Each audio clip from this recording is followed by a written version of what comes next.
हम कहां पहुंचे थे? अंतगढ़ दशांग सूत्र के माध्यम से कल हम कहां पर थे?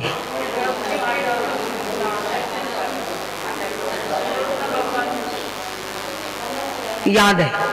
बराबर है। समोसरण में नहीं थे। श्री कृष्ण वासुदेव माँ के चरणों में, देव की माँ के चरणों में प्रणाम करने के लिए पहुंचे हुए थे। बराबर है ना? यहां तक गए थे। आप कौन कौन कल अपनी माँ के पास पहुंचा था? प्रत्यक्ष अप्रत्यक्ष दोनों बातें थी। जिनके मौजूद नहीं है वो उन्हें स्मरण भी कर सकते थे, उन्हें याद भी कर सकते थे, उनकी छवि अपनी आंखों के सामने भी ला सकते थे। तो कल कौन कौन अपने माता पिता के पास पहुंचे हुए थे? सास ससुर के पास पहुंचे हुए थे। घना थोड़ा हाथ उत्साह हुआ है। घनों के आसर हुए नहीं जिसे माना बोलन रहो। कहा था कि मौजूद नहीं है, ध्यान रखो, फिर भी उनका आशीर्वाद मिलता ही रहता है। जैसे हम भी कहते हैं ना कि गुरुदेव मौजूद नहीं है, पर गुरुदेव की कृपा मिलती है ना, हमें मिलती है, आपको मिलती है। आप भी गुरुदेव को याद करो तो मिल जाती है कृपा। वैसे ही बड़ों के आशीर्वाद, बड़ों की कृपा भी मौजूद रहो मत रहो। भरोसा और आशीर्वाद ये दो ऐसे हैं जो दिखाई नहीं देते पर असंभव को संभव बना देते हैं, कठिन को आसान बना देते हैं, तिरस्कार को पुरस्कार में बदल देते हैं। ये शक्ति उस आशीर्वाद में होती है। और इसीलिए कहा था कि आशीर्वाद लेने के लिए पहुंच जाना। तो नियम सिर्फ कल के लिए नहीं था। जब तक हमारी सांस है, तो जिन्होंने सांसें दी है ना, जिन्होंने सांस दी है, जिनकी बदौलत हम धरती पर आए हैं, तो जब तक हमारी सांसें मौजूद रहे तब तक हम हमारे उपकारियों को, माता हो, पिता हो, सास हो, ससुर हो। सास ससुर को क्यों याद करना? क्योंकि आपका सौभाग्य उनसे ही जन्म लिया हुआ है। ध्यान रखना, आपका सौभाग्य उनसे ही जन्म लिया हुआ है। तो सास ससुर को और माता पिता को सबको स्मरण करना, आशीर्वाद लेना और प्रणाम करना। आपने सास ससुर को खुश रखा नहीं रखा, फिर भी वे अपनी औलाद को, आपके सौभाग्य को आशीर्वाद तो देंगे ही। परंतु अगर खुश रखो, उनके मन जैसा रहो, उन्हें प्रसन्नता प्रदान करो न बंधुओं, तो बहुत कुछ मिल सकता है। क्योंकि प्रेम ऐसी चीज है जो जितनी बांटो उतनी वापस मिलती ही रहती है। तो यहां पर ये श्री कृष्ण वासुदेव अपनी मां देव की महारानी के चरणों पर बैठे हुए, चरणों के पास बैठे हुए हैं। पर आज माता देव की कुछ बोलती नहीं है। नहीं तो जैसे ही श्री कृष्ण वासुदेव आते थे ना, तो लाड प्यार दुलार करती थी।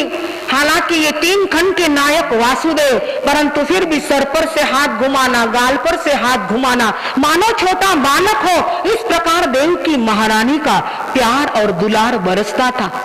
पर आज क्या बात बन गई? मैं तो चरणों में प्रणाम करता हूं, फिर भी मां का ध्यान मेरी ओर नहीं है। उत्तराधयन सूत्र के 11वें अध्ययन में एक गाथा आती है बंधुओं, कि शिष्य कहां पर बैठे, वसे गुरुकुले नित्यम जोगवम उवहाणवम। शिष्य को कहां बैठना चाहिए? जहां गुरु की नजर पड़ती है। पसाय पे ही नियो गट्टी वो चिट्ठे गुरु सया। पसाय पे ही यानी गुरु की नजरों के सामने बैठो ना, तो प्रसाद ही प्रसाद मिलता रहता है। आशीर्वाद ही आशीर्वाद उन आंखों से बरसता रहता है। आज क्या बात हुई? मां की नजर मेरे ऊपर नहीं पड़ रही। शिष्य भी व्याकुल बनता है जब गुरु देखते नहीं, जब गुरु का हाथ सर पर से घूमता नहीं ना बंधुओं, तो क्या पीड़ा होती है ना, उसका अनुभव हमने किया हुआ, क्योंकि आज गुरु नहीं है बंधुओं।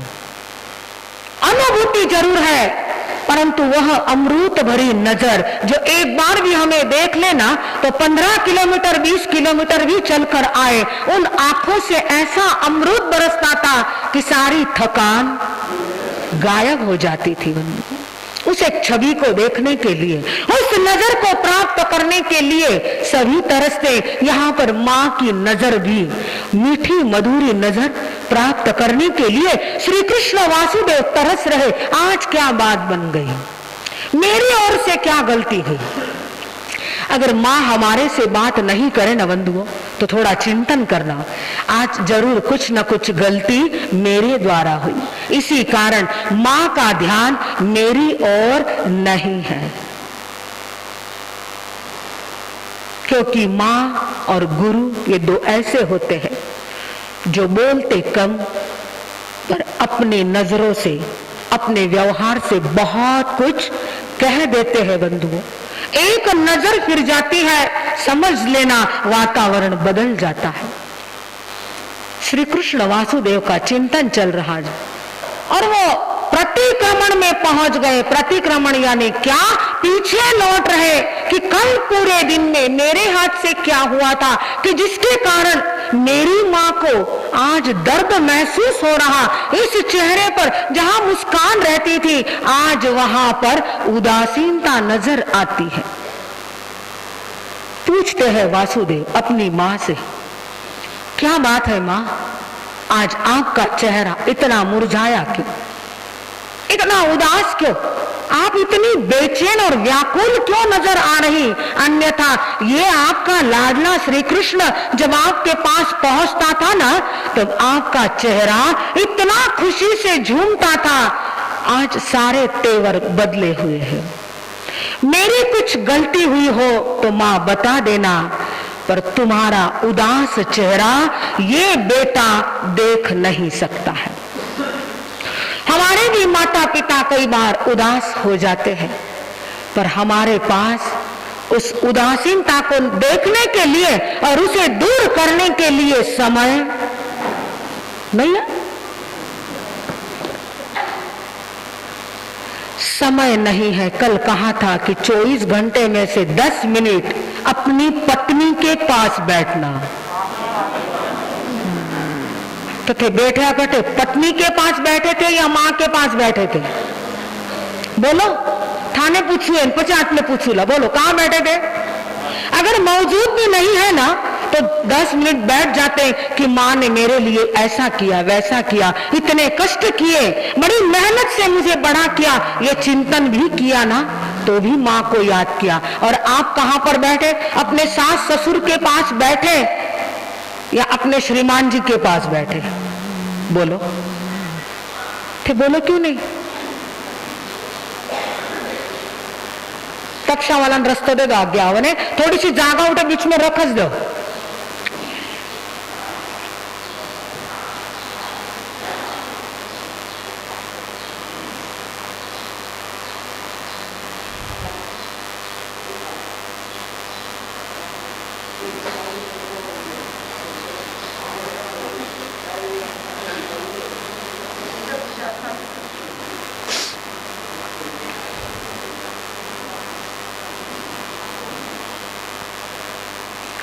चलो आप श्री कृष्ण वासुदेव कन जावा, चलो चलो हम भी पहुंचते देव की महारानी के पास। तो ये श्री कृष्ण वासुदेव अपनी माँ से पूछते, माँ बोलो, अगर मेरे होते हुए आपका चेहरा उदास रहता है तो मेरा पुत्र कहलाना निरर्थक है, मेरा आपका पुत्र बनना निरर्थक है माँ। और मैं आपके कष्ट को, आपकी पीड़ा को, आपकी उदासीनता को, आपकी व्याकुलता को, आपकी बेचैनी को दूर नहीं कर सकता, तो क्या अर्थ मेरा जन्म लेने का? इस प्रकार का चिंतन यहाँ पर ये श्री कृष्ण वासुदेव अपनी माँ से कर रहे हैं। देव की महारानी विचार करती है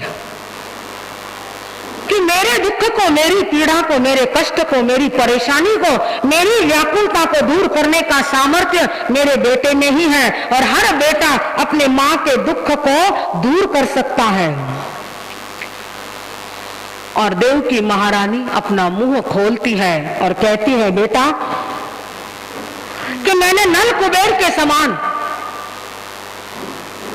7 पुत्रों को जन्म दिया, परंतु मैं इस संसार की कैसी माता कि मैं अपने पुत्र का लालन पालन कर नहीं सकी, उसे झूले में झुला नहीं सकी, लोरियां गा नहीं सकी, किलकारियां बच्चों की सुन नहीं सकी, मेरी गोदी में अपने बच्चों को ले नहीं सकी, बच्चों की बाल क्रीड़ा का आनंद मैंने उठाया नहीं।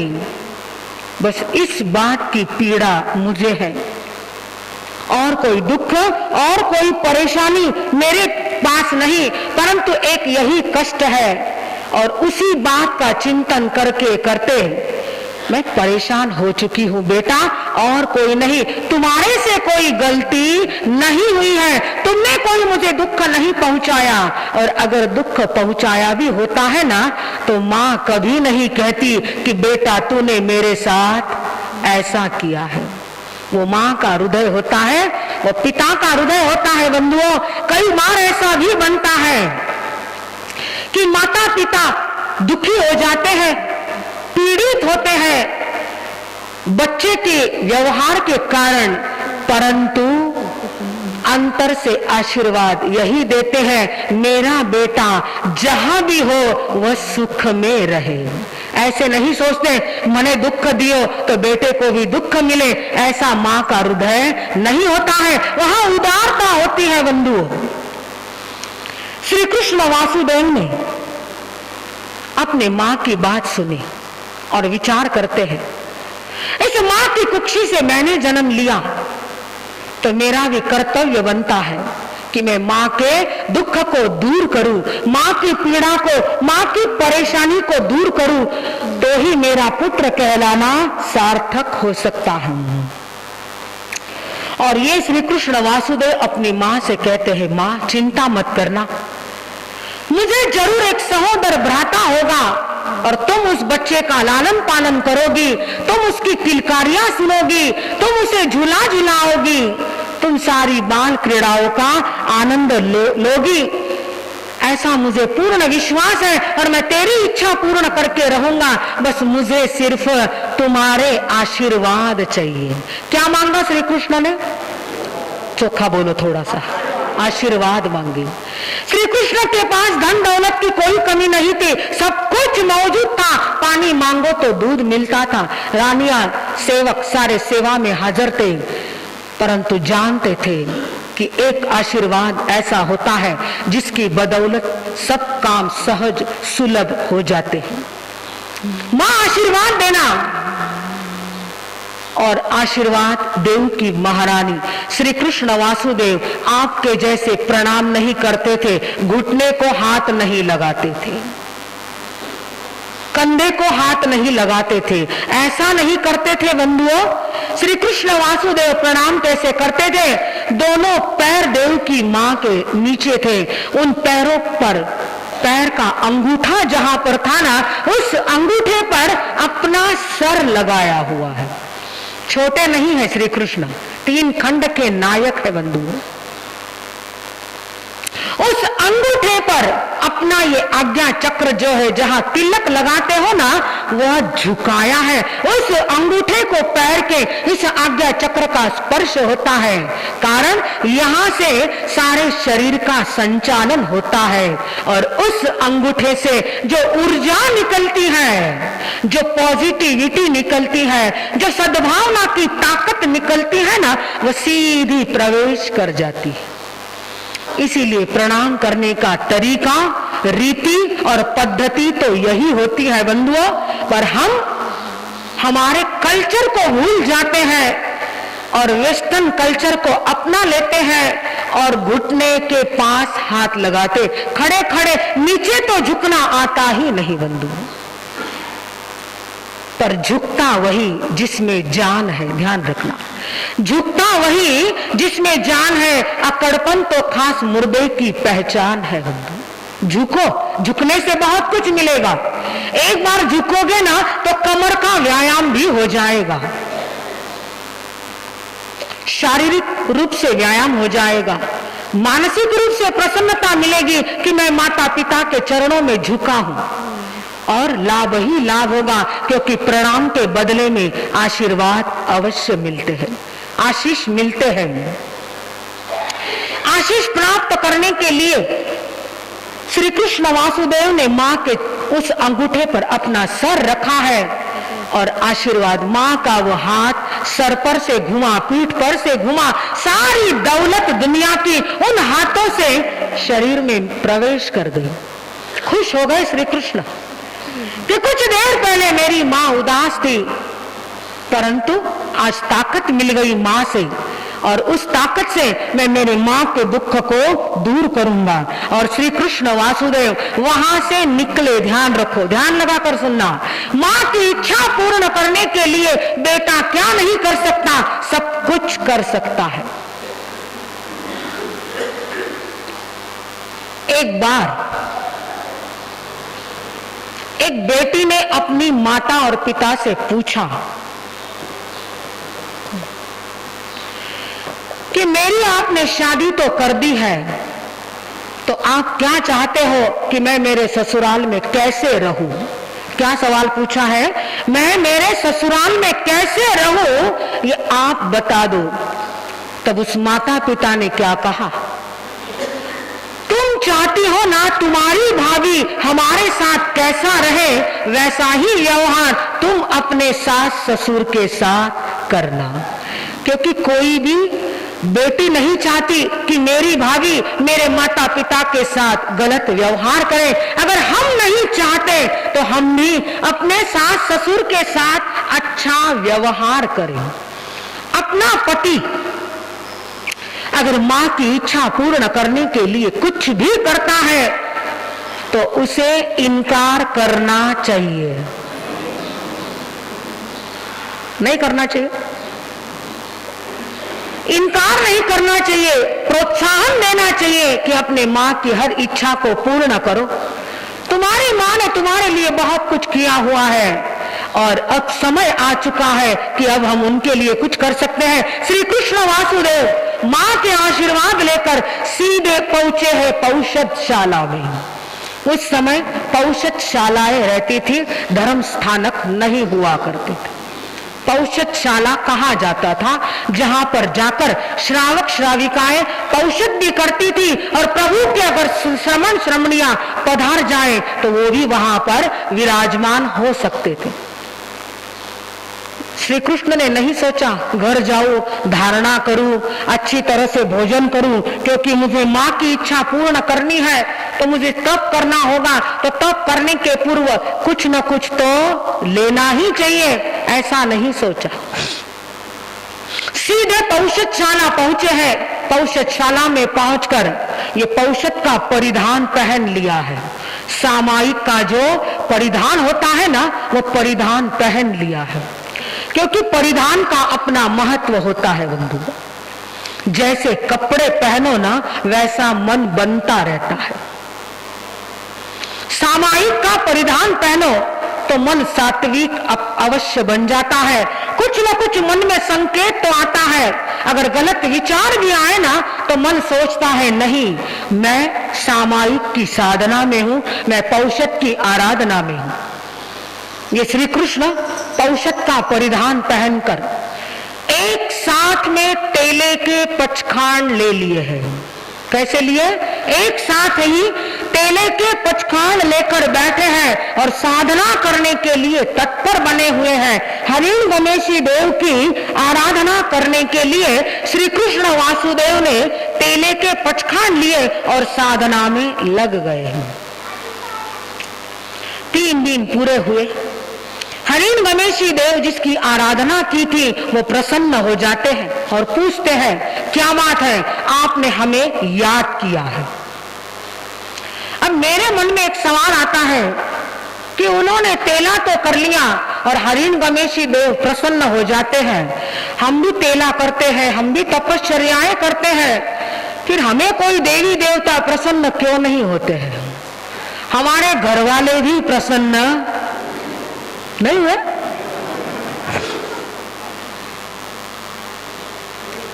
क्योंकि साधना करने के लिए मन बड़ा आवश्यक होता है। साधना करने के लिए दिल बड़ा आवश्यक होता है। दिल जब साधना से, परमात्मा से कनेक्ट हो जाता है ना, तब अपने आप देव प्रसन्न हो जाते हैं। पर हमारा कनेक्शन लूज होता है बंधुओं, और लूज होने के कारण वो साधना तो हो जाती है पर प्रसन्न नहीं हो पाते। हरिण गमेशी देव प्रसन्न हो गए हैं और पूछते, क्या बात है, हमें क्यों याद किया आपने? आप तीनों दिन हमें याद करते रहे, ऐसी क्या बात बन गई जो आपको हमें याद करना पड़ा? तब उन्होंने कहा, श्री कृष्ण ने, कि मैं और कुछ नहीं चाहता, मैं एक सहोदर भ्राता चाहता हूं। क्या मांगा है उन्होंने? एक भाई मांगा है, सहोदर भ्राता चाहता हूं।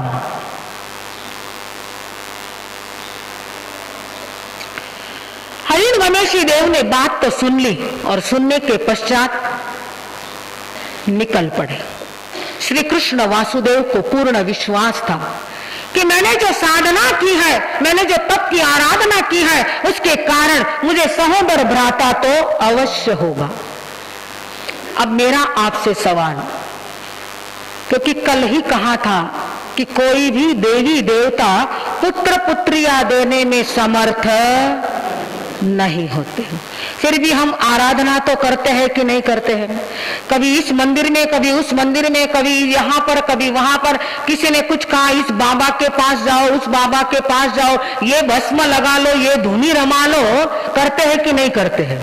करते हैं, क्योंकि हमारा विश्वास, हमारी श्रद्धा कमजोर है और हम कर्म सिद्धांत को मानते नहीं बंधुओं। अगर कर्म सिद्धांत को मानते हैं ना, तो यहां वहां हम भटकते नहीं बंधुओं। अगर होगा हमारे नसीब में तो अवश्य मिल जाएगा, अगर नहीं होगा ना तो कितना भी कुछ कर लो, कुछ होने वाला नहीं।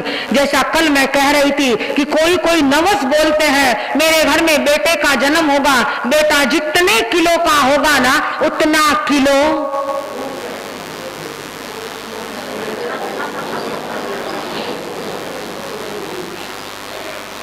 तुम गुड़ की बात कहाँ करते हो, उतना किलो धन चढ़ाएंगे। ऐसी कई मन्नतें मानी जाती हैं बंधुओं। और मान लो आपने मन्नत मांगी, आप तुम्ही नवस केला आणि होऊ शकतं की तुमचा नवस फळेल, पण ते कशामुळे होतं? कावळा बसायला आणि फांदी। उस समय आपके शुभ कर्मों का उदय हो जाए और आपके घर में वो बात बन जाए और हमें लगता है नहीं नहीं, मी नवस केला होता म्हणूनच। बोलो, अगर मन्नत मांगनी है तो तीर्थंकर परमात्मा से मांगो कि आप सिद्ध बुद्ध बन चुके हैं, परमात्मा हम भी सिद्ध बुद्ध बनना चाहते हैं। मांगना है तो संसार की बात, भगवान के पास क्या मांगना? जो उन्होंने छोड़ दिया उसकी मांग हम क्यों करें? और हम मांगीलाल नहीं बने बंधु, ध्यान रखना। समझो, मांगीलाल म्हणजे कई, पर हम मांगते कि नहीं मांगते? बोलो, हमें मांगीलाल नहीं बनना है, हमें याचक नहीं बनना, हमें पूजक बनना। हम तीर्थंकर के उपासक कहलाते हैं। तो मांगो मत, बिना मांगे ही बहुत कुछ मिल जाएगा। साधना करो ना तो सब कुछ मिलता है। जैसे बरसात आती है ना तो खेती में जो बीज बोए हैं तो उस बीज की फसल तो प्राप्त होती है, और जहां बीज नहीं बोए वहां पर घास फूस तो आ ही जाता है, सहजता से घास फूस मिल जाता है। वैसे ही साधना करो तो जो आपकी इच्छा है वह भी पूर्ण होगी, जो आप चाहते हो वह भी अपने आप पूर्ण हो सकता है। हरिण गमेशी देव ने श्री कृष्ण वासुदेव को आश्वस्त किया है। हरिण गमेशी देव स्थानांतरण कर सकते हैं। जैसे आप भगवान महावीर के उस जन्मोत्सव के बात को जानते हो कि हरिण गमेशी देव ने उस भगवान महावीर के जीव को यहां से वहां देवानंदा के गर्भ से त्रिशला महारानी के गर्भ में स्थानांतरण किया था। ऐसे हरिणगमेशी देव स्थानांतरण अवश्य करते हैं। और यहाँ पर ये श्री कृष्ण वासुदेव हरिणगमेशी देव को बात कहते हैं और कहने के बाद आश्वस्त होते हैं। हरिणगमेशी देव ने कोई कहा नहीं कि मैं तुम्हें भाई दूंगा करके, ऐसी बात नहीं थी, पर उन्हें विश्वास था कि जब देव के सामने बात रखी है तो कुछ न कुछ अवश्य होगा। और वहां से निकले हैं, पौषधशाला से निकलकर सीधे कहां पहुंचे? माता देवकी के पास पहुंचे। ऐसा नहीं कि पहला घरे जाऊं पारणो करूं और पछी मां कने जाऊं, ऐसा नहीं था। पहुंचे हैं देवकी महारानी के पास और देवकी महारानी के पास जाकर आश्वस्त करते हैं मां को कि मां चिंता मत करना, मुझे एक सहोदर भ्राता हो सकता है, होगा ऐसी बात नहीं, हो सकता है तो तुम चिंता मत करना। और जब श्री कृष्ण वासुदेव के मुखारविंद से ये बात सुन ली ना, तो देवकी महारानी भी आश्वस्त हो चुकी थी। देवकी महारानी समय गुजारती है पर अब प्रसन्न है, अब पॉजिटिव है कि मेरा बेटा मेरी पीड़ा को क्रीड़ा में बदलने के लिए साधना कर चुका है, तो जरूर कुछ न कुछ तो मुझे अवश्य मिलेगा। ऐसे शुभ विचारों में, शुभ भावों में देवकी महारानी विचरण करती है और एक दिन शुभ स्वप्न भी देख लेती है। पिछली रात्रि में आकाश मार्ग से एक सिंह नीचे उतरता हुआ मेरे गर्भ में प्रवेश करता है, ऐसा शुभ स्वप्न देखती है। अपने पति के पास पहुंचती है और पति से कहती है मैंने ऐसा ऐसा शुभ स्वप्न देखा है, तो उस स्वप्न का फल जानना चाहती हूँ। स्वप्न पाठकों को बुलाकर स्वप्न का फल सुन लिया और देवकी महारानी खुश हो जाती है। अपना वो गर्भावस्था का समय बड़े आनंद के साथ, शुभ विचारों के साथ, सद्भावों के साथ, धर्म आराधना के साथ बिताती है। और समय पूरा होने पर 9 माह 9 दिन पूर्ण होने के पश्चात ये देवकी महारानी सुंदर सलोने ऐसे पुत्र रत्न को जन्म देती है। जन्म देने के बाद उस बालक को देखकर मन ही मन खुश होती है, क्योंकि वो तरसी हुई थी कि इतने सारे पुत्रों को जन्म देने के पश्चात भी मैंने कुछ नहीं किया। और उस बच्चे को हाथ में लेती, गोदी में लेती है, पालने में रखती है। जो जो उसके मन में आता है सारी इच्छाएं पूर्ण करने के लिए तत्पर बनी है। और 12वें दिन नामकरण रखना था। अब देवकी महारानी सोचती है मेरे बेटे का नाम क्या रखना है। तो मेरा बेटा हाथी का तलुआ, हाथी के पैरों के नीचे की जो चमड़ी होती है वो जितनी कोमल होती है ना, वैसे ही मेरे बेटे की ये स्किन, ये शरीर इतना कोमल है, तो क्यों न मेरे बेटे का नाम भी गजसुखमाल रखना चाहिए। अपने पति से कहती है और बेटे का नाम गजसुखमाल कुमार रखा गया है। ये गजसुखमाल कुमार जिसकी हर बाल क्रीड़ा, वह तुतलाती हुई भाषा, वह आंगन में खेलना, इधर उधर घूमना, इन सारी बातों का आनंद देवकी महारानी लेते हुए ये गजसुखमाल धीरे धीरे उम्र में पढ़ने योग्य बन जाता है। और पढ़ने की उम्र में कलाचार्य के पास पढ़ने के लिए भेजा, पढ़ लिख कर होशियार बनकर आया है। और जब यौवन अवस्था में पहुंच चुका है, तब माता पिता के मन में एक ही विचार आता है कि अब गजसुखमाल कुमार का विवाह संपन्न करना चाहिए। इधर देवकी महारानी के मन में ये विचार चल रहे थे। इधर द्वारिका नगरी में सोमिल नामक ब्राह्मण था। जैसे कि पहले कहा ना, हर जाति के, हर धर्म के लोग उस नगरी में रहते थे। सोमिल नामक ब्राह्मण रहता था। उसकी सोमश्री नामक धर्मपत्नी और सोमा नाम की कन्या थी। एक बार ये सोमा कन्या अपनी सारी सहेलियों को साथ लेकर जहां पर खेलने की जगह थी ना, वहां पर खेलने के लिए पहुंच जाती है। और इधर क्या होता है, ग्रामानुग्राम विचरण करते हुए अरिहंत अरिष्टनेमी भगवान द्वारिका नगरी में पधार जाते हैं। जैसे ही समाचार मिलते हैं, श्री कृष्ण वासुदेव अपने सारे ठाट माट के साथ, अपनी शान शौकत के साथ उस हाथी के होदे पर बैठे हुए अपने सारे परिवार को लेकर दर्शन के लिए निकल पड़ते हैं। जैसे जैसे रास्ते से हाथी की सवारी आगे बढ़ती है, उनकी नजर सोमा कन्या पर पड़ जाती है। सोमा कन्या दिखने में बड़ी सुंदर थी। श्री कृष्ण वासुदेव ने राजसेवकों से पूछा कि वो कन्या कौन है, किसकी है, सारी तलाशी करके आओ। राजसेवकों ने सारी तलाशी कर ली। पता चल गया कि हमारे गांव में जो सोमिल ब्राह्मण रहता है उसकी ये कन्या है, सोमा नाम की कन्या। श्री कृष्ण वासुदेव ने जैसे ही सुना कि सोमा कन्या सोमिल ब्राह्मण की बेटी है, और उन्होंने मन ही मन निश्चय कर लिया कि इस सोमा का विवाह हमारे भाई गजसुकमाल कुमार के साथ संपन्न करेंगे, ऐसा विचार गजसुकमाल कुमार के मन में आ जाता है। आज्ञा हो तब सवाल, आज्ञा। अच्छा, और सारे राजसेवकों को सूचना दे दी है कि सोमा कन्या को अंतपुर में भेजा जाए। और ये श्री कृष्ण वासुदेव, गजसुकमाल, सारा परिवार परमात्मा अरिष्टनेमि भगवान के समोसरण में पहुंच जाता है। परमात्मा धर्म देशना सुनते हैं। धर्म देशना जैसे आप सुन रहे थे, और जैसे अंतर्गत दशांग सूत्र में आपने सुना अभी तक कि एक ही धर्म देशना कितना कमाल कर जाती है।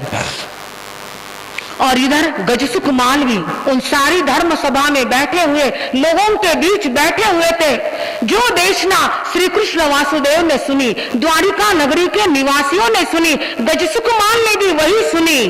पर गजसुकमाल के अंतर में परमात्मा के एक एक शब्द उतरने लग गए। कारण मन द्रवित था, मन कोमल था, और नरम भूमि में ही बीज बोए जाते हैं। वैसे ही ये नरम भूमि थी, यहाँ धर्म के बीज पनपने लगे। जिन वाणी सुनकर अंतर मन को खोलना, क्या खोया है क्या पाया है कुछ बोलना। बोलो, जिन वाणी सुनकर अंतर मन को खोलना, क्या खोया है क्या पाया है बोलना। अरे खुद ही अपने जीवन को टटोलना, टटोलना, टटोलना। जिन वाणी सुनकर मन को खोलना, क्या खोया है क्या खोया कुछ बोलना। परसों मैंने कहा था, जिनवाणी यहाँ सुनते हो ना, तो उसका पाचन घर जाकर करना, चिंतन घर जाकर करना। तो जिनवाणी सुनकर अंतर मन को खोलना, खोलते रहो। इस जिनवाणी को श्रवण करते करते उस गजसुकमाल कुमार, वो अनिक सेन कुमार, वो गौतम कुमार, वो सागर कुमार, वो अक्षोक कुमार, इन सब कुमारों को सामने लाओ। उनमें और हमारे में क्या अंतर? वो भी सुनते थे, हम भी। बोलो,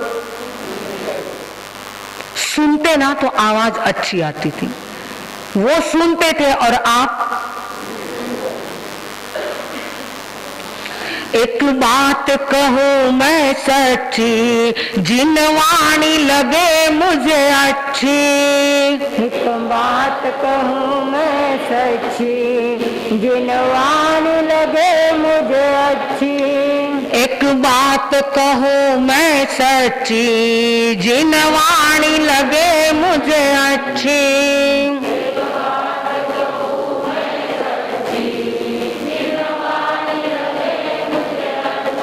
खरं खरं क्यों चोखी वाटे की थाने, चोखी वाटे किती? 10 पैसा का 100 पैसा? नहीं, आवाज नहीं आए तो 100 पैसा लागे ना, ते उतने थोडीशी जागा रखो, बीच में उतने नको बैठो, पक्षावाला नावन जागा लागे, थोड़ा आटले सरक जाओ, आणि पहिला कोण थोड़ा आगे सरको ना। हाँ, ये लारे घना सरक, थोड़ा आगे सरक जाओ थे पण, हाँ कल लाने जागा नहीं पूरे वर्षी तो काही कक्षाला ना पचकाण वाला बेटा। अच्छा हाँ ठीक है।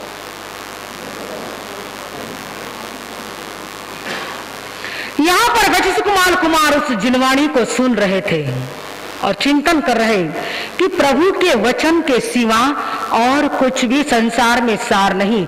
जनता जिसे चुनती है, ध्यान रखो, जनता जिसे चुनती है ना वो संसद में बैठते हैं, ध्यान रखना। जनता जिसे चुनती है वो संसद में बैठते हैं और प्रभु और गुरु जिसे चुनते हैं वो सत्संग में बैठते हैं। आपको किसने चुना?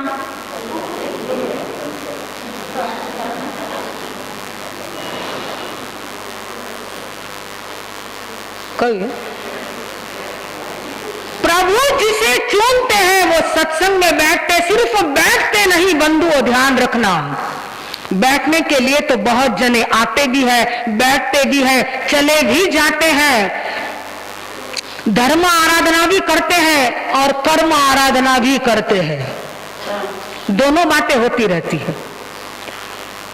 पर जिसे प्रभु ने चुना, जिसे गुरु ने चुना ना, वो सत्संग में आकर बैठकर यहाँ सत्य की लहर निर्माण कर लेते हैं। गजसुकुमार कुमार भी उस सत्य की लहर को निर्माण करने के लिए तत्पर बना हुआ है और चिंतन कर रहा प्रभु के एक एक वचन पर। सोचते हैं मैं यादव कुल का, अरिष्टनेमी भगवान भी यादव कुल के, अगर संसार में सुख रहता तो ये भगवान दीक्षा क्यों लेते और मैं संसार में रहूं? ये तो हो नहीं सकता। संसार में सुख रहता ना तो ये भी संसार में ही रहते, परंतु इन्होंने जो मार्ग चुना, जो राह चुनी है ना, उसी राह पर मुझे आगे कदम बढ़ाना ही बढ़ाना है। मैं यादव कुल का हूं तो मैं भी अपने कुल का, अपने प्रभु का गौरव बढ़ाऊं, इसमें ही मेरा सार्थकता है। रोहित थोड़ा आटले सरक जागा रू जे ऊपर चढ़न के लिए सरक।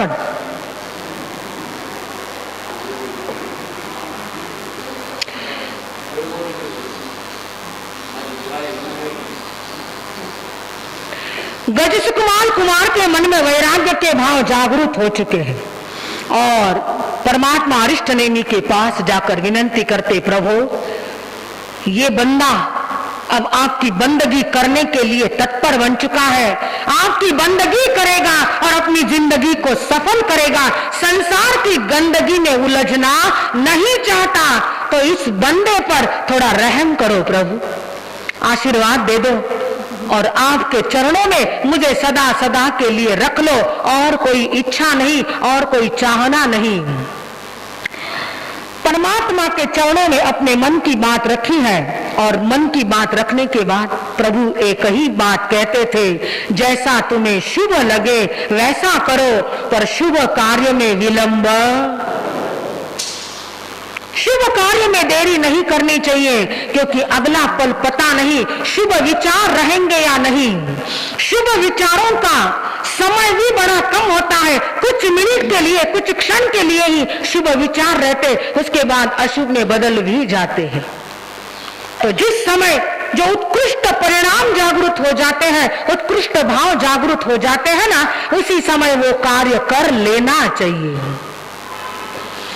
गजसुकुमार घर पहुंचे हैं, माता पिता के पास, श्री कृष्ण वासुदेव के पास ये बात रखी है कि मैं प्रभु के चरणों में दीक्षा ग्रहण करना चाहता हूं।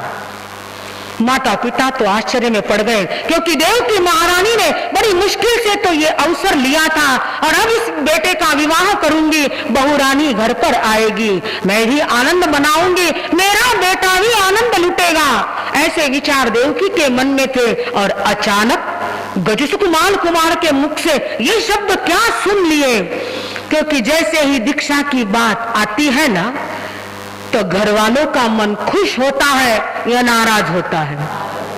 कल क्यों? ध्यान रखना, सौभाग्यशाली होता है वह घर जिस घर में दीक्षा होती है। शादी के तोरण तो बहुत घर पर बांधते हो, एक दीक्षा का तोरण बांध लो, आप रत्न कुक्षिणी माता भी कहलाओगी और आपका परिवार वीर परिवार कहलाएगा। ऐसा सौभाग्य, ऐसी पुण्यवानी बड़ी मुश्किल से मिलती है बंधुओं। तो जब ऐसा अवसर आता है ना, तो उससे वंचित नहीं होना चाहिए। शादियां तो बहुत कर ली, और आगे की बात कहूं, जिस बेटी की शादी आपने की, उस बेटी के घर जाकर आप रह सकते हो? क्यों क्यों नहीं रहो? बेटी रा घरे बोलो ना, थानो अनुभव माता कई ब्याह करेला नहीं है, बोलो पटकन, क्यों नहीं रह सकते? ब्याही सगा कई कीलाई सो। अब घना घना तक के मार सब बेटी रा घरों पानी भी नहीं पीता है। क्यों? कोई अलग पानी होता है उनके घर में? क्या कारण क्या है? बेटी के घर का क्यों नहीं खाते? बोलो। दान दिया। क्योंकि आपने क्या किया है? अपनी बेटी का कन्यादान, बराबर है, कन्यादान किया है। और जहां दान किया है वहां से कुछ लिया नहीं जाता। बात तो बड़ी अच्छी है। तो एक कन्यादान उधर किया, एक कन्यादान इधर भी कर दो। दान, बराबर है ना? 2 अक्षर का ही शब्द है दान बंधु। और जानते हो आप कि मोक्ष जाने के 4 रास्तों में एक दान भी आता है। कन्या का दान तो करते ही हो। और अब पर्युषण पर्व के इतने सुंदर सुहावने धर्ममय अध्यात्ममय दिन चल रहे हैं। उन पर्युषण पर्व के दिनों में जो दान किया जाता है ना, ऐसे तो हर दान सार्थक ही होता है, ध्यान रखो। हर दिनों में किया हुआ धर्म स्थानक का दान सार्थक ही होता है, पर पर्युषण पर्व के दिन विशेष दिन होते हैं। इन दिनों में दान करो ना, तो इसका बड़ा महत्व होता है।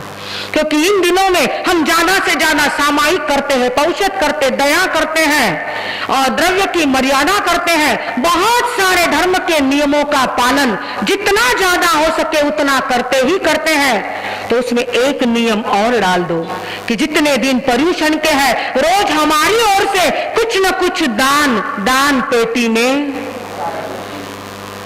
देने की बात आती है, तब आवाज तो वही बोल दो कि लगे।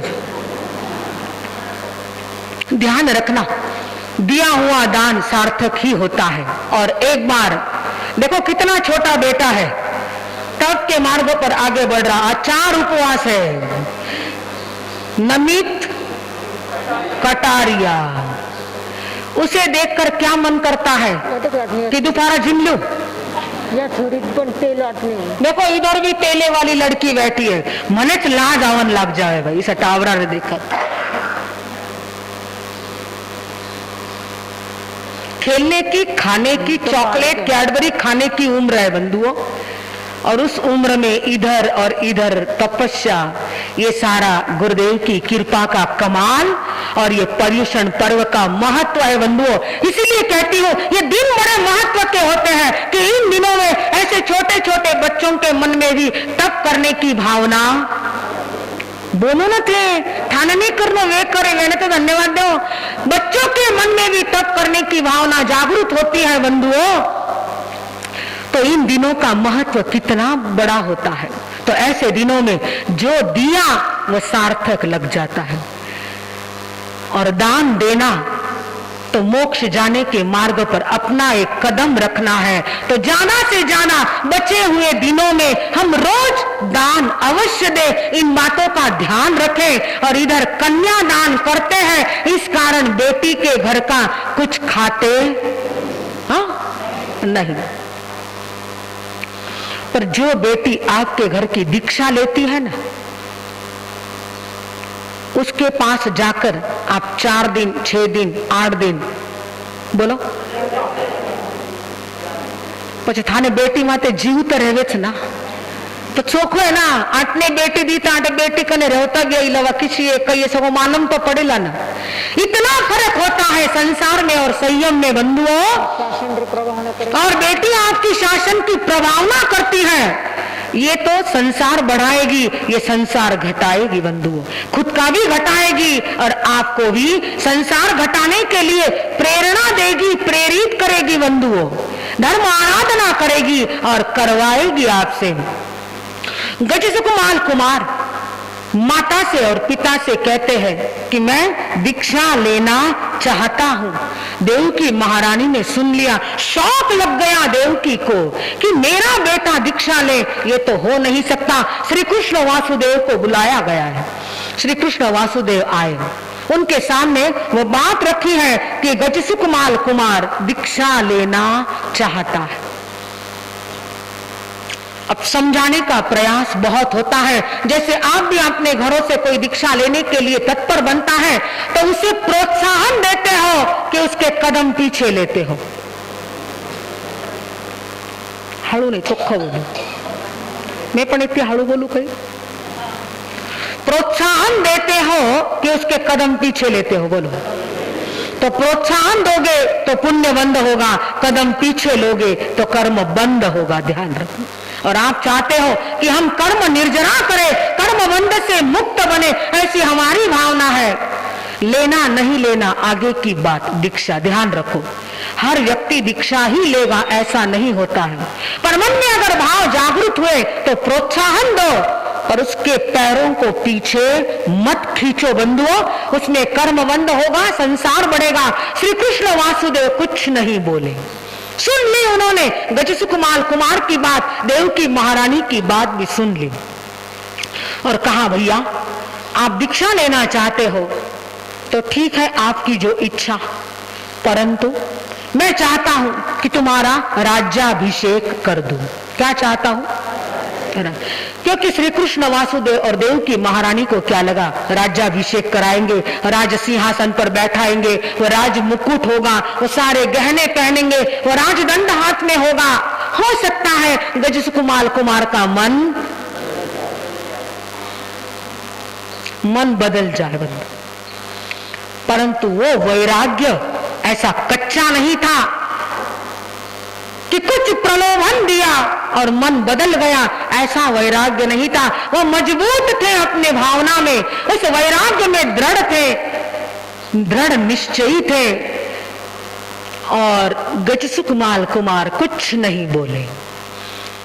विनंती की है कि आपका राज्याभिषेक किया जाएगा, पर वो कुछ नहीं बोले। मौनम स्वीकृति साधनम समझकर गजसुकुमाल कुमार का राज्याभिषेक की पूरी तैयारी हो चुकी है। गजसुकुमाल कुमार को सारे राजसी वस्त्र पहना दिए गए हैं, वो मुकुट, वो सारे गहने, जो जो भी था वो सारा पहना दिया है। कितना सुंदर, पहले ही सुंदर सलोने थे, अब ये सारी राजसी वेशभूषा में रूप रंग कुछ निखर गया, अलग ही दिखाई देने लगे।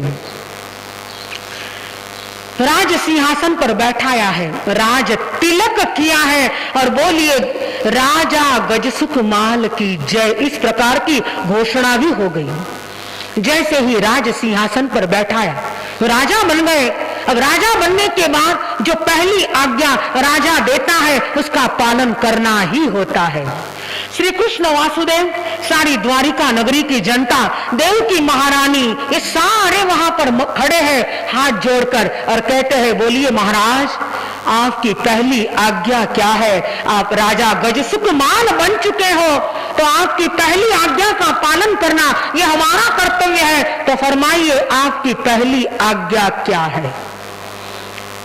श्री कृष्ण वासुदेव और देवकी को लगा कि बोलेंगे कोई ना कोई राजकाज संबंधी आज्ञा देंगे, पर गजसुकुमाल कुमार ने कह दिया, राजा गजसुकुमार ने कहा कि इस राजा की पहली आज्ञा है मेरे दीक्षा की तैयारी करो। क्या आज्ञा दी है?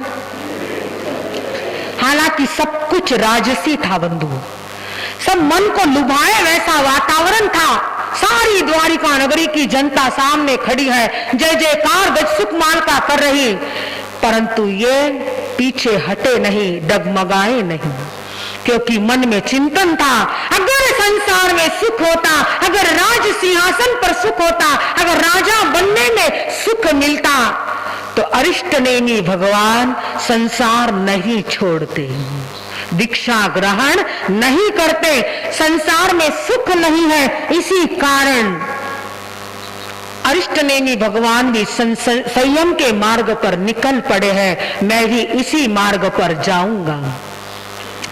और गजसुकमाल कुमार के मन में यही चिंतन चला, मैं तो ढूंढो रे सहु जग माय, सुखी न मिलिया एक भी। मैं तो ढूंढो रे सहु जग माय, सुखी न मिलिया एक भी। मेरा आपसे सवाल है, आपका सुबह दिन जब उदित होता है ना, तो सूर्योदय के साथ आपके जीवन में आनंद आता है कि प्रश्न और समस्याएं निर्माण होती है? बोलो, आनंद होता है कि सुबह दोपहर शाम दुकान ऑफिस जॉब किचन मेहमान सास ससुर प्रश्न निर्माण होते हैं या आनंद से दिन गुजरता है? बोलो पटकर। प्रश्न निर्माण होते हैं क्या? होते हैं। और हमारे जिंदगी में क्या होता है सुबह होते ही? बोलो,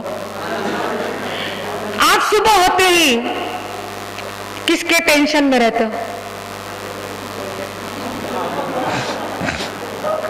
रसोई के टेंशन में। आप सुबह होते ही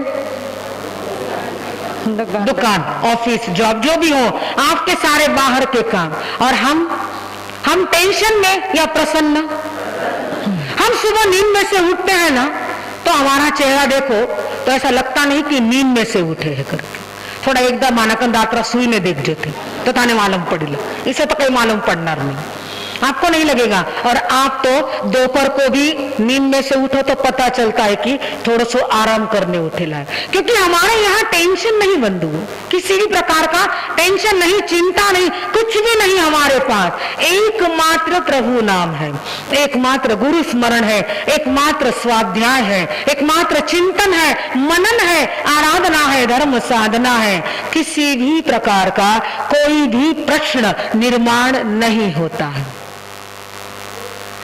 हमारे पास समाधान है और आपके पास सवाल है, ध्यान रखना। यही तो संसार होता है।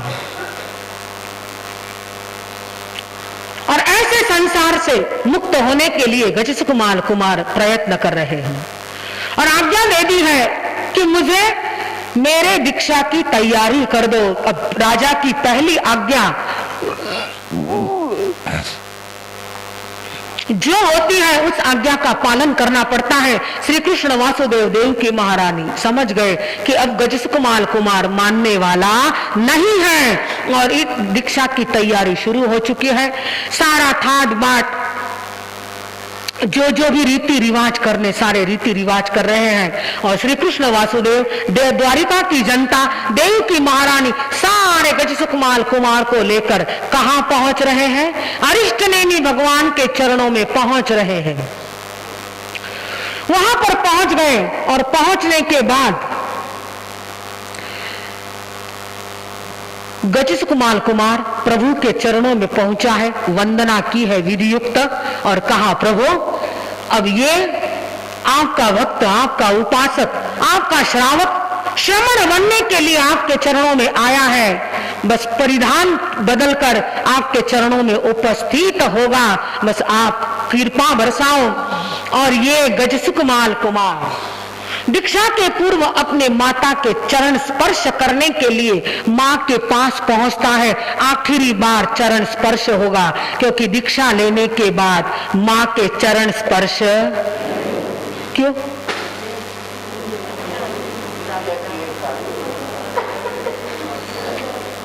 क्यों नहीं कर सकते? संयम और संसार बराबर है ना, व्रत और व्रत बराबर है ना, बहुत सारी बातें आती हैं।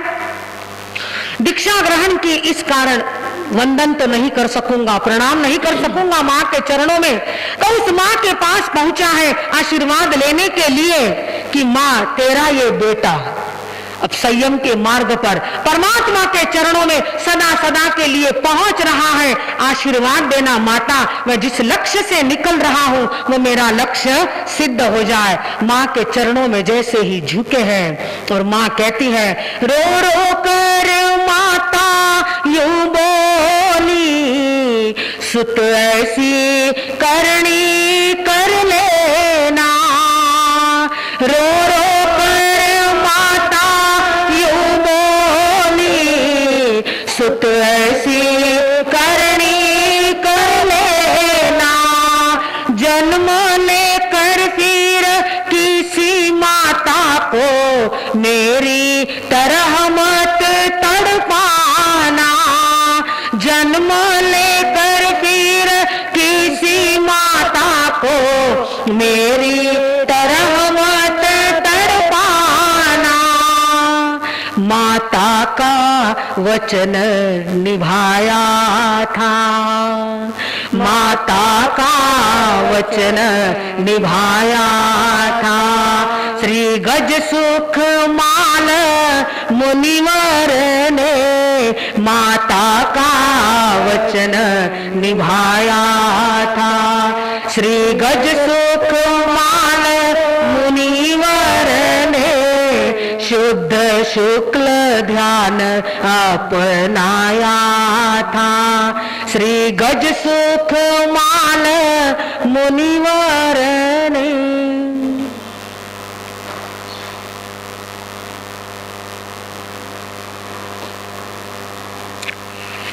रो रो कर माता यूं बोली, सुत ऐसी करनी कर लेना। ये देवकी महारानी जिसकी आंखों से अश्रु बरस रहे बंधुओं, और रोते रोते बेटे को कहती, बेटा तू संयम ग्रहण कर रहा पर ऐसी करनी करना, ऐसी साधना करना, ऐसी आराधना करना। जन्म लेकर फिर किसी माता को मेरी तरह मत तड़पाना। तू ऐसी साधना करना बेटा कि तू जन्म मरण के चक्र से मुक्त हो जाए, फिर तुझे किसी माँ के गर्भ में जन्म लेना नहीं पड़े। ऐसी साधना करना। और इसी वचन को निभाने के लिए गजसुकमाल कुमार तत्पर बने हुए हैं। जैसे ही माँ ने आशीर्वाद दिए और परमात्मा अरिष्ट ने भी भगवान के सामने जाकर वेश परिधान करके लोच करके खड़े हुए और परमात्मा से विनंती करते, प्रभु करेंगी भंते सुना दो। अब ये गजसुकमाल कुमार नहीं अणगार बनना चाहता है। परमात्मा ने करेंगी भंते का मंत्र सुना दिया, कुमार से मिटकर अणगार बन गए। उस माँ देव की उस अणगार को देखती है, निहारती है। महल का रूप भी सामने आता है और परमात्मा के पास बैठा हुआ रूप भी सामने आता है बंधुओं। इस प्रकार उस गजसुकमाल अणगार को निहारती निहारती आखिर अपने घर की ओर लौट पड़ती है। इधर गजसुकमाल अणगार दोपहर का समय था। परमात्मा अरिष्ट ने भी भगवान के पास जाकर पहुंचे हैं। वे विधियुक्त वंदना की और परमात्मा से विनंती करते हैं कि प्रभु मैं इस द्वारिका नगरी का जो सबसे बड़ा स्मशान है, महाकाल स्मशान, उस स्मशान में एक रात्रि की महाप्रतिमा की साधना करना चाहता हूं। सुबह राजमहल में थे, अभी परमात्मा के चरणों में बैठे हुए, परंतु विनंती करते हैं कि मैं ऐसी साधना करना चाहता हूं, एक रात्रि भर उस स्मशान में ध्यानस्थ रहना चाहता हूं। प्रभु घट घट की बात को जानने वाले अंतर्यामी थे, तीन लोक की बात जानते थे और उन्होंने गजसुकमाल अणगार का भविष्य जान लिया था। ये चरम शरीरी जीव ये इसी भाव में मोक्ष जाने वाली आत्मा है। और परमात्मा ने एक ही बात कही, जैसा सुख लगे वैसा करो, शुभ कार्य में विलंब मत करो। प्रभु की आज्ञा ली है, पुनः वापिस वंदना की है।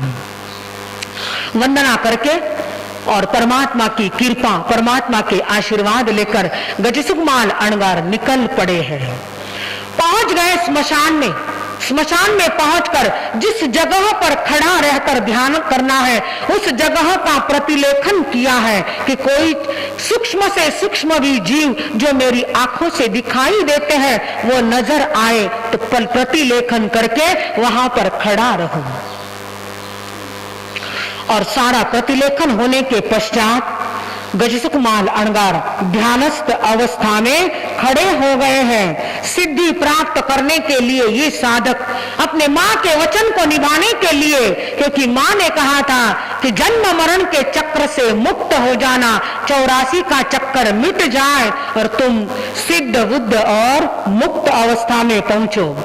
जब गजसुकमाल अणगार ध्यान की अवस्था में खड़े थे, उसी समय सोमील ब्राह्मण जो गांव के बाहर अपने कुछ आवश्यक सामान लाने के लिए पहुंचा हुआ था, वो लौट रहा था। जिस रास्ते से लौट रहा था उसी रास्ते पर बीच में स्मशान आता है और उन्होंने दूर से देखा कि एक साधक ध्यान की अवस्था में खड़ा है, पर ये तो चेहरे से तो गजसुकमाल लगता है।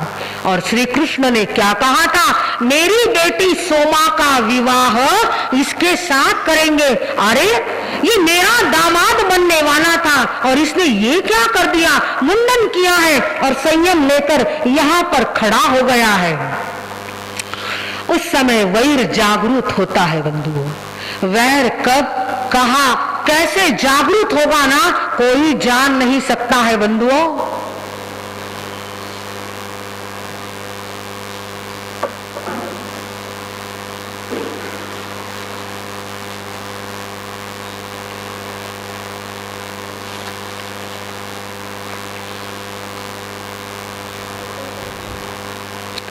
और यहाँ पर गजसुकमाल तो इन सारी बातों से अनभिज्ञ थे, वो तो अपने ध्यान साधना में लगे हुए, उन्हें कोई पता नहीं। और इधर सोमिल ब्राह्मण के मन में पता नहीं क्या क्या चल रहा था। पूर्व का वैर जागृत हो रहा था। इसीलिए कहती हूँ, कर्म बंद करते समय ध्यान रखो। पर्युषण महापर्व वैर को मिटाने का, दुश्मनी को मिटाने का पर्व है बंधुओं। इस पर्व में इस सारी दुश्मनी मिटा दो, सारे वैर का विसर्जन कर दो। कब, कहां, किस भाव में, किस रूप में उदय आएगा, कोई जान नहीं सकता है। वैर तो बंधुओं मुरब्बे के समान होता है। मुरब्बा जितना जितना मुड़ता है, जितना पुराना होता है, उतना बोलो अच्छा नहीं लगता ना, स्वादिष्ट लगता है। मुरब्बा मुझे थाना भाषा में कई गोलाम्बो कई क्या होते हैं मन नहीं मालूम। जितना होता है ना उतना उसमें रस आता है, पाक आता है तो अच्छा लगता है। वैर भी ऐसा ही होता है बंधुओं। जिस समय जो बात बन गई ना, उसी समय मिच्छामि दुक्कडम कर दो, भुला दो उन सारी बातों को। कट करना कट करना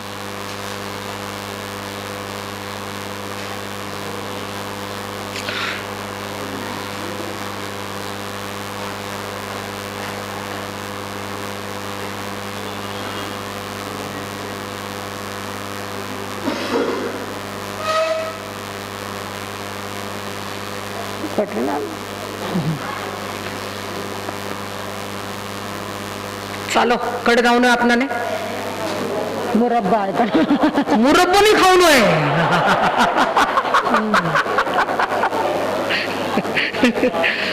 हमें तो उस मुरब्बे का जो रस है ना, उसे मिटा देना है हमेशा के लिए। वो वैर का रस, उसमें आनंद बड़ा आता है, दुश्मनी बड़ी होती है बंधुओं।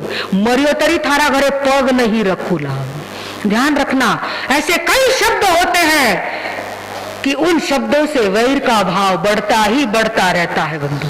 पर ध्यान रखना, अभी के गुस्से में बोले हुए शब्द पता नहीं किस रूप में कैसे कैसे सामने प्रकट होंगे ना, तब बड़ी परेशानी होगी। तब ध्यान में नहीं आएगा कि ऐसा क्यों हुआ, क्योंकि ये हमने ही बोया था बंधुओं। इसलिए बोते समय ध्यान रखो, ये सुपीक जमीन आहे, हृदय म्हणजे सुपीक जमीन। त्या जमिनीत जितकं चांगलं पेराल ना, तितकं चांगलंच उगवेल। काय पेरायचं आणि काय नाही हे आमच्यावर निर्भर आहे। पर्युषण महापर्वाच्या या सुंदर अशा दिवसात आम्ही चांगल्याच गोष्टी पेरू, चांगले विचार पेरू, असा जर मनात निश्चय केला ना, मागचं सगळं विसरून जायचं। आणि जर विसरला तरच आनंद आहे, नाहीतर ती गोष्ट एक सारखी डोक्यात राहते। शरीरात येणारी कॅन्सरची गाठ त्याचं ऑपरेशन होऊ शकतं, त्याचा उपचार होऊ शकतो. गोळ्या घेऊन काही पण करून त्याच्यातून आपण मुक्त होऊ शकतो. पण जी वैराची गाठ असते ना, त्याच्यातून मुक्त व्हायला फार काही करावं लागतं, फार सहन करावं लागतं. ती वेळ आपल्यावर यायला नको म्हणून वैर नका ठेवू, कुणाशीच वैर ठेवायचं नाही. लहान लहान गोष्टी सगळ्या विसरून जायच्या. एका भावाला एक प्रश्न विचारला की ते दोघं भाऊ आपसमध्ये बोलत नव्हते आणि हेच शब्द की मेलो तरी तुझ्या घरी पाय ठेवणार नाही, अशा प्रकारच्या शब्दांचं उच्चारण त्यांनी पण केलं होतं. संत गावात आले आणि गावात संत आल्यानंतर कोणी ना कोणी गावातला माणूस सांगतो की हे दोघं भाऊ बोलत नाहीत. संतांनी एका भावाला बोलवलं आणि सगळं इकडच्या तिकडच्या गप्पा झाल्यानंतर सहज त्या विषयात डोकं घातलं, पण डायरेक्ट ती गोष्ट सांगितली नाही आणि एवढंच विचारलं की 5-6 वर्षापूर्वीचं जर कॅलेंडर तुमच्याकडे असेल तर मला पाहिजे, तुम्ही घेऊन या. तर तो जो नवयुवक बसलेला होता उसने क्या कहा, 5-6 साल पूर्व का नहीं गुरु, लास्ट ईयर का भी कैलेंडर मेरे घर में नहीं, एक बार पुराना हो जाता है ना तो हम क्या कर देते हैं, फेंक देते हैं. बस संत को यही चाहिए था. संत ने कहा मुझे पुराना कैलेंडर चाहिए, तो बोले पुराना कैलेंडर तो हमारे घर में नहीं है गुरुदेव, आप इस वर्ष का मांगो तो एक क्या हर अलग अलग जितने भी कैलेंडर होंगे सब लाके दूंगा, दाते का दूंगा, काल निर्णय का दूंगा, निर्णय सागर का दूंगा, जितने होंगे उतने. नहीं, मुझे तो पुराना चाहिए. बोले पुराना नहीं मिल सकता. बोले पुराना कैलेंडर घर में नहीं रखते तो 5 वर्ष 10 वर्ष पुरानी बात दिमाग में क्यों रखते हो. क्या कहा, सुनिए सगा, 5 वर्ष 10 वर्ष पुरानी बात दिमाग में क्यों रखते हो, क्यों सड़ान पैदा करते हो, क्यों रिश्ते को सड़ाते हो, क्यों रिश्ते में दुर्गंध लाते हो, क्यों रिश्तों से बदबू आने लगती है, किसी वैर की गांठ के कारण. ध्यान रखना, दिमाग में रखा ना तो ये कचरा पेटी बन जाएगी. फिर उस बात को अगर हम भूले नहीं तो धीरे धीरे थोड़ा थोड़ा क्यों न हो कचरा दिमाग में आता रहता है. सामने वाले ने सहज भाव से भी कुछ किया ना तरी मन में आईला नहीं, मारा मुळाची सो मारा वस्तेची सो करियो, मनेच देखने ही सो करियो करके. 4 जने आपस में बात भी करते होंगे, हम सामने खड़े हैं और बात करते करते अगर हमारी ओर देखा तो हमारे मन में क्या आता है, बराबर. यही तो मन में आता है ना की नक्कीच महाराबद्दल महाराबद्दलच बोलता असल. हालांकि वो बोलते उनकी कोई भी बात चलती होगी, सहजता से तुम्हारी ओर देख लिया होगा, परंतु मन में यही आता है और वहीं से बात शुरू होती है. पर जब तक वो खुलासा नहीं है ना, जब तक मन में अबे डायरेक्ट तो पूछता नहीं आवे थे कई बोलता था करका. अबे उरा में जिका जिका होता ना उरा पैकी एक जन ने पकड़ लो किस तरी थाना का अनुभव क्यों में सगळा मने काही मालूम. और फिर इधर उधर की बात करके पूछते थे, उठे उभा होता ना काही चालत ग तपशावानरच काहीतरी चाले असं. फिर उसके मुंह से निकल पड़ता नहीं ये बात, फिर खुलासा होता है. पर तब तक के लिए मन में न जाने कितने कितने विकल्प आ जाते हैं बंधुओं, और उन विकल्पों से हम कर्म बंधन कर लेते हैं. बच जाओ इनसे. संत ने कहा जब पुराना कैलेंडर नहीं मिलता भैया तो पुरानी बात दिमाग में रखकर अपने भाई से दुश्मनी क्यों लेते हो. मोल दुश्मनी मिटा दो, इन वैर को छोड़ दो, इन सारी बातों को डिलीट कर दो, सेव मत करो. जो सेव करना चाहिए वो सेव करो, परमात्मा के वचन सेव करो, सद्गुरु के वचन सेव करो, सत्पुरुषों की बातें सेव करो. और ये जो सारा दिमाग में भरा है ना वो कचरा निकाल दो. ये डस्टबिन नहीं बंधुओं, ये कचरा पेटी नहीं है कि जो भी आया मन में वो डालते रहे, फिर वहां से दुर्गंध ही दुर्गंध आएगी, फिर वो वैर का बंध होगा, वो गांठ निर्माण होगी. ध्यान रखना. और कहा ना मैंने, कैंसर की गांठ दूर हो सकती है, वैर की गांठ एक बार मजबूत बन गई ना फिर क्या करोगे, फिर ऐसा ही कुछ उदय में आएगा और फिर परेशान हो जाओगे, फिर वो सहन नहीं कर सकोगे. तो यहाँ ये सोमील ब्राह्मण जिसने देखा अरे ये मौत को चाहने वाला मेरा दामाद बनने वाला था और इसने दीक्षा ग्रहण कर ली, ऐसा तो हो नहीं सकता। अब तो मैं इसे मजा चखा कर ही रहूंगा। और वैर जागरूक हो गया। पहले 99 करोड़ भाव का ये वैर जागरूक। कितने करोड़? लाख लाख लाख गुच्छा नहीं टुकड़े।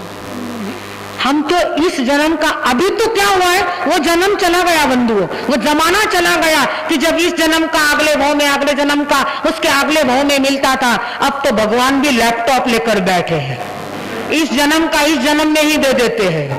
आटने करिए कि आटने लगे तो मिल जावे। ये आज की परिस्थिति बन चुकी है। तो हमें नहीं करना ऐसा बंधुओं, हमें छोड़ देना है सब बातों को। तो यहाँ पर वैर जागरूक तो हो चुका है। पहुंच गया वो सोमिल ब्राह्मण जहां गजसुकुमार अणगार खड़े थे। वहां चिता जो जल रही थी ना, उसके जो अंगारे थे, नदी के किनारे पर ही तो स्मशान पहले होते थे। तो वहां पर उस नदी के किनारे पहुंचा, वहां से मिट्टी, गीली गीली मिट्टी लेकर आया है। और मिट्टी लेकर आया और ये लोच किया हुआ जो मस्तक था ना, उसके चारों ओर ऐसा राउंड कर दिया, मिट्टी की पान लगा दी बंधुओं। और जलती हुई चिता में से अंगारे लेकर आया है।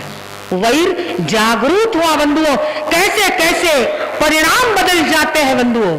और उन अंगारों को लेकर आया है और कहां डाला है? गजसुकमाल अणगार के सर पर जो लोच किया हुआ मस्तक था ना बंधुओं, उस सर पर अंगारे डाले हैं। थोड़ा चिंतन करो, थोड़ी कल्पना करो। गरम गरम पानी में एक अंगुली चली जाए तो वेदना होती है कि सुख मिलता है? वेदना। ये तो लोच किया हुआ मस्तक था और वहां पर अंगारे जलती हुई चिता के, वो लाल लाल निखारे, लाल लाल अंगारे लाए और डाले। डालते समय भी मन में आनंद है क्योंकि ये इसने मेरी बेटी के साथ अन्याय किया। पर जागरूक क्या हुआ था? वैर जागरूक हुआ था। तो अंगारे डाले। गजसुकुमाल अणगार, चेहरे पर कोई शिकन नहीं, कोई शिकायत नहीं, कोई गिला नहीं। मैंने कर्म बांधे तो मुझे ही भोगने पड़ेंगे। आज अशुभ कर्म उदय में आ चुके हैं तो मैं उन्हें हंसते हंसते भोगूंगा, तो वापिस कर्म बंध नहीं होंगे। हम क्या करते हैं? कर्म उदय में तो आ जाते हैं, फिर हाय ट्राई करते हैं, इसो क्यों हुई, इसो नहीं हुआ, इसको भगवान ने इसो नहीं करन, तो ऐसा हाय ट्राई कर लेते हैं और फिर और नए कर्मों का बंद कर लेते हैं बंधुओं। यहाँ गजसुकुमार अणगार के चेहरे पर वही आनंद, वही समाधि है, वही प्रसन्नता है। कोई चेहरे पर तकलीफ महसूस नहीं होती थी।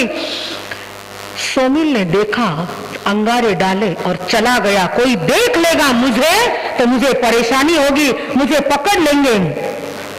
और उस जलते हुए अंगारों को डालने के पश्चात वो तो निकल गया और गजसुकुमार अणगार और ज्यादा समता भाव में लीन बन चुके हैं, समता भाव में रत बन चुके हैं। सिर पर अंगारे जल रहे थे पर भीतर में कर्म सारे जल रहे थे बंधुओं। वहां प्रतिशोध नहीं था कि जिसने मेरे साथ ऐसा किया है मैं भी उसके साथ मेरी साधना पूरी होने के बाद करूंगा। ऐसी कोई भावना गजसुकुमार अणगार के मन में नहीं आई बंधुओं। कर्म क्षय करने में ये गजसुकुमार अणगार जुड़े हुए थे और इस प्रकार उन भावों को जो मन में प्रशस्त भाव, शुद्ध भाव जागृत हुए थे, उन भावों को और ज्यादा बढ़ाते हुए ऊपर की चमड़ी जल रही थी, अंतर के सारे कर्म जल रहे थे। अशुभ अध्यवसाय नहीं, शुभ अध्यवसाय आ रहा था। शुद्ध शुक्ल ध्यान अपनाया था श्री गजसुकुमार मुनिवर ने। शुद्ध शुक्ल ध्यान अपनाया था श्री गजसुकुमार मुनिवर ने। माता का वचन निभाया था, माता का वचन निभाया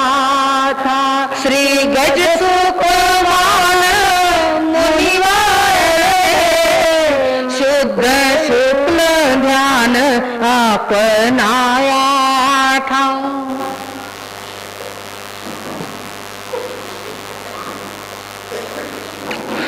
और इस प्रकार शुभ व्यवसाय प्रशस्त भावों के भीतर रममान करते हुए गजसुखमाल अणगार ने अपने अष्ट कर्मों को नष्ट कर दिया और उसी अवस्था में सिद्ध बुद्ध और मुक्त हो जाते हैं। जिस लक्ष्य को प्राप्त करने के लिए संयम ग्रहण किया था ना बंधुओं, उसी लक्ष्य को प्राप्त करने में ये सफल हो चुके थे। अगर चाहते तो गजसुखमाल अणगार के लिए कोई कम नहीं थी, कोई विशेष बात नहीं थी, क्योंकि उनके भ्राता थे श्री कृष्ण वासुदेव। उन्हें अगर बदला ही चुकाना था तो ये बात वो अपने भ्राता से भी कह सकते थे और उसका सारा इंतजाम भी कर सकते थे, परंतु नहीं, कर्म मैंने बांधे तो मैं ही भोगूंगा। ये चिंतन था गजसुखमाल अणगार का। इसीलिए कहा जाता है अलमारी और मन समय समय पर साफ किया करो। ध्यान रखो, तुमच्या घरात जे कपाट असतं ना, तो वेळोवेळी साफ केलं ना तर कचरा होत नाही आणि जी वस्तू जेव्हा पाहिजे तेव्हा वेळेवर योग्य जागेवर मिळते, बरोबर। त्याच्याकरता साफ सफाई करावीच लागते। तसंच मनाचं पण आहे, मन पण वेळोवेळी साफ करत राहा। त्याच्याकरताच परमात्मा प्रभु महावीरांनी पक्षीची संरचना केलेली आहे। पक्षी किसके लिए है बंधुओं? प्रतिलेखन करने के लिए, बाहर का नहीं, आत्मा का, कि इन 15 दिनों में जो भी कुछ गलत काम, गलत व्यवहार मेरे द्वारा हुआ है ना, उन सारे बातों को शुद्ध करना है, भूल जाना है, मिच्छामि विक्रम देना है, पुनः से नई जिंदगी शुरू करना। उसके लिए तो पक्षी आती है। तो अलमारी और मन समय समय पर साफ करो तो छोटी गांठ भी नहीं बनेगी और धीरे धीरे बड़ी गांठ भी नहीं बन सकती है। इधर गजसुखमाल अणगार सिद्ध बुद्ध और मुक्त हो चुके हैं। मुक्त होने के पश्चात अब ये तो यात्रा गजसुखमाल अणगार की पूरी हो चुकी है। दूसरा दिन उदित हुआ और श्री कृष्ण वासुदेव विचार करते, कल मेरे भाई ने दीक्षा ली, आज तो मेरे भाई को जाकर मिलकर आऊं, देख कर आऊं कि कैसा है मेरा भाई और क्या कर रहा, उसे संयम में आनंद आ रहा है या नहीं आ रहा है। इस प्रकार का विचार करके श्री कृष्ण वासुदेव सुबह सुबह अपने दैनिक कार्यों से निवृत्त होकर निकल पड़े हैं और पहुंच रहे अरिष्टनेमी भगवान के चरणों में जाने के लिए। रास्ते से जाते समय उन्होंने एक दृश्य देखा कि एक बूढ़ा आदमी जिसके सामने ईंटों का ढेर लगा हुआ है, एक एक ईंट उठाता है और उसके हाथ कांप रहे हैं। विचार करते श्री कृष्ण हाथी के होदे पर बैठे हुए कि ये एक ईंट उठाने में इतनी तकलीफ होती है तो इतनी सारी ईंटों का ढेर ये कब उठाएगा। ऐसा चिंतन चला और श्री कृष्ण वासुदेव के मन में अनुकंपा जागृत हुई, सहानुभूति आई, दया करने के विचार आए, मदद करने की भावना जागृत हो गई। और श्री कृष्ण वासुदेव ने हाथी के होदे पर बैठे हुए ही उस ईंटों के ढेर में से एक ईंट उठाकर वो आदमी जहां डाल रहा था वहां डाल दी। अब राजा का अनुकरण प्रजा करती है। श्री कृष्ण वासुदेव ने एक ईंट उठाई तो उसके पीछे पीछे सारे लोगों ने सोच लिया कि हमारे राजा ने किया तो हमें भी करना चाहिए, और सभी ने एक एक ईंट उठाई और जो काम करने में घंटों लग सकते थे वो काम मिनटों में हो गया है। किसके कारण? श्री कृष्ण वासुदेव ने ये मदद की। हम किसी के लिए छोटी सी भी मदद करें ना बंधुओं तो बहुत बड़ा लाभ भी हो सकता है। किसी के काम जो आए उसे इंसान कहते हैं, उसे पराया दर्द अपनाए उसे इंसान कहते हैं, उसे इंसान। बस हम किसी के काम आ जाए, जहां पर आवश्यकता हो वहां पर हम पहुंच जाए। किसी की वेदना देखकर हमारे भीतर संवेदना जागृत हो जाए ना बंधुओं, समझ लेना कि हमारे पास मनुष्यत्व है, उत्तरायण सूत्र के तीसरे अध्ययन की पहली गाथा में आता है कि मनुष्यत्व दुर्लभ है, यही तो मानवता होती है बंधुओं, कि हम किसी का दर्द देखें तो उसे मुक्त करे दर्द से, किसी के दुख को सुख में परिवर्तित करे, किसी की वेदना को हम दूर करने के लिए सतत प्रयास करते रहे तो समझ लें कि हम श्री कृष्ण वासुदेव जैसा एक छोटा सा काम भी कर सकते हैं। हम इंसान हैं तो हमारे भीतर इंसानियत होनी ही चाहिए, और इंसानियत यही है कि छोटे से छोटा काम भी क्यों ना हो, अगर उस काम को हमारे करने से अगर अच्छा होता है, जल्दी होता है, तो उसमें हम लग जाए। कई चीजें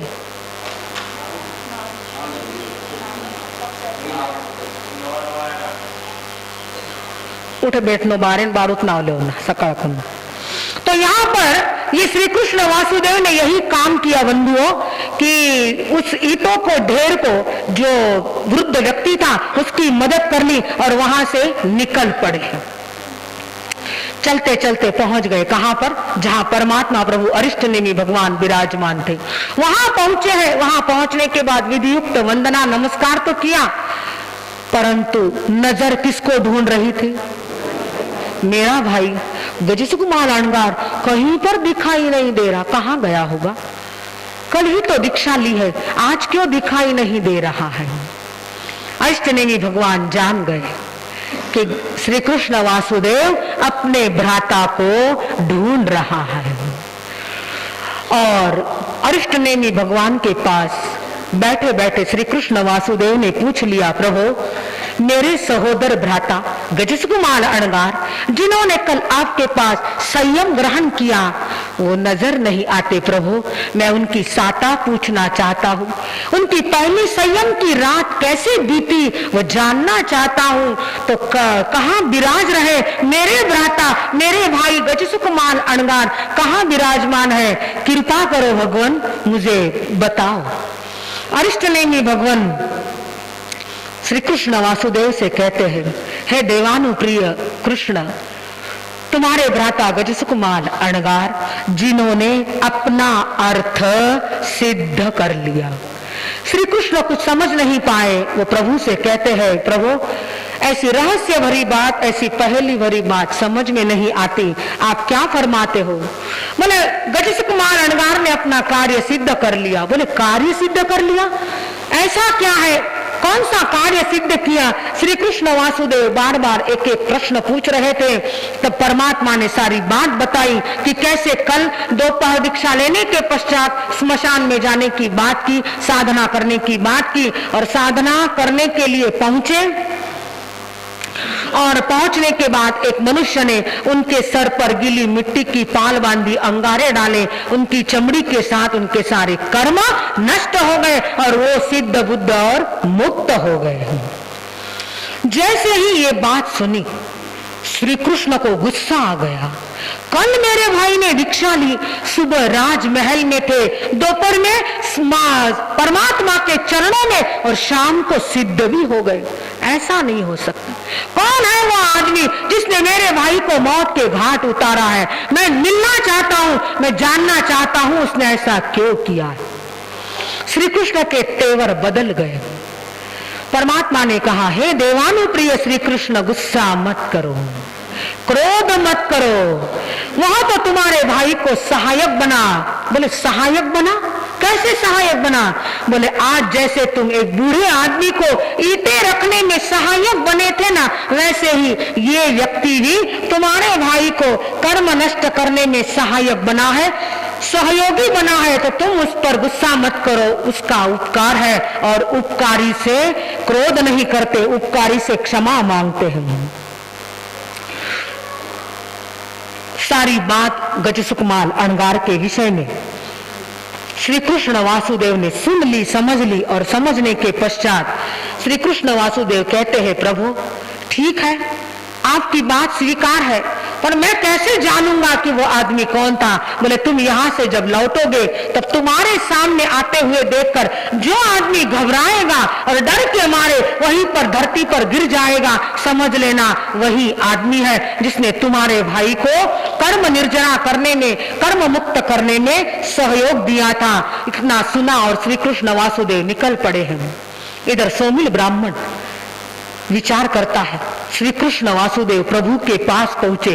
प्रभु तो सारी बात जानते हैं, उनके तो ध्यान में आया होगा ये काम मैंने किया है, तो फिर अब क्या करूं? श्री कृष्ण मुझे जिंदा नहीं छोड़ेंगे।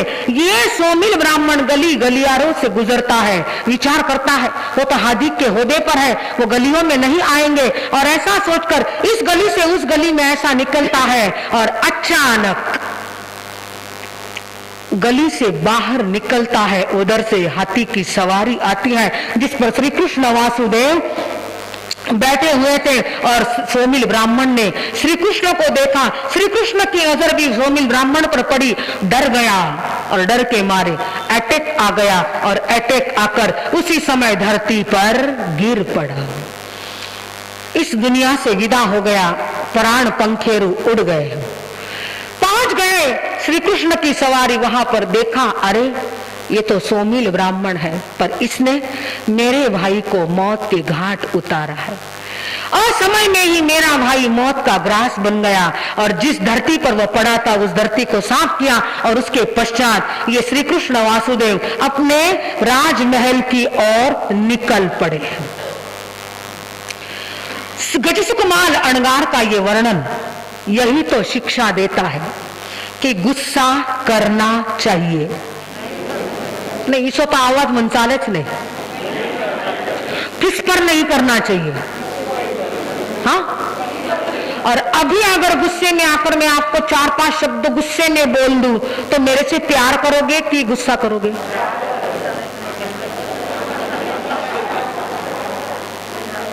मार साहब ने तो दीक्षा ली, मैंने तो रिस नहीं करम सही तरी पण મને सब बोल दिया, और वो भी 10 लोकारा समोर बोल दिया। आवे नहीं सो मन में? गुस्सा मत करना। बड़ों ने जो भी कहा या घर वाले जो भी होता है ना, सब छोड़ते जाना, साफ करते जाना। वैर की गांठ का कहीं बंध न होने पाए उसका ध्यान रखना, और तब ही गजसुकमाल अणगार का वर्णन सुनना सार्थक हो सकता है, शास्त्र की बात सुनना सार्थक हो सकता है। हम तो इतने संभावी नहीं बन सकते, पर कम से कम जब गुस्सा आए तब शांत रहे, और उस गजसुकमाल अणगार के उन अंगारों को याद करे। उतनी वेदना हमें नहीं, हमें 2 शब्द बोल दिए कोई हर्जा नहीं, भूल जाना और आनंद में रहना। आग में तिवी है पणते तंजहा, सुतागम में अथागम में तदुभयागम में। इस तरह 3 प्रकार आगम रूप ज्ञान के विषय में जो कोई अतिचार लगा हो तो अलो। जमवाइदम वच्चामिलियम हिणखरम अचखरम पयहीनम विनयहीनम जोगहीनम गोसहीनम सुट्ठुदिन्नम दुट्टू परीक्षयम अकाले कहो सज्जाओ काले न कहो सज्जाओ असज्जाए सज्जायम सज्जाए न सज्जायम।